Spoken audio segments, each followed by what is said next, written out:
ಇಂದು ಕೊಪ್ಪಳ ತರಕಾರಿ ಮಾರುಕಟ್ಟೆಯಲ್ಲಿ ತರಕಾರಿಗಳು ಯಾವ ಬೆಲೆಗೆ ಮಾರಾಟವಾಗಿದೆ ಎಂಬುವ ಮಾಹಿತಿಯನ್ನು ತಿಳಿದುಕೊಳ್ಳೋಣ ಬನ್ನಿ. ತರಕಾರಿಯ ಬೆಲೆಗಳು ಅದರ ಕ್ವಾಲಿಟಿ ಹಾಗೂ ಬೇಡಿಕೆಗಳ ಆಧಾರದ ಮೇಲೆ ನಿರ್ಧಾರವಾಗುತ್ತದೆ. ಇಂದು ಹೀರೆಕಾಯಿ 300 ರೂಪಾಯಿ ಟ್ರೇ ಆಗಿದೆ.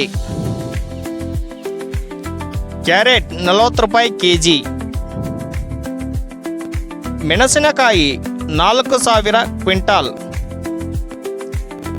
ಟೊಮೊಟ 300 ರೂಪಾಯಿ ಟ್ರೇ.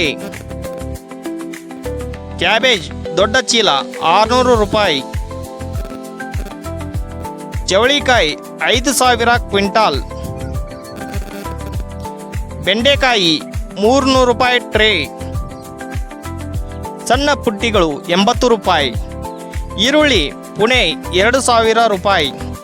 ನಿಮ್ಮ ಮಾರುಕಟ್ಟೆಯಲ್ಲಿ ತರಕಾರಿ ಯಾವ ಬೆಲೆಗಳಲ್ಲಿ ಮಾರಾಟವಾಗುತ್ತದೆ ಎಂಬುದನ್ನು ತರಕಾರಿ ಮಾರುಕಟ್ಟೆಯ ಹೆಸರು ಹಾಗೂ ಬೆಲೆಗಳನ್ನು ಕಮೆಂಟ್ ಮಾಡಿ.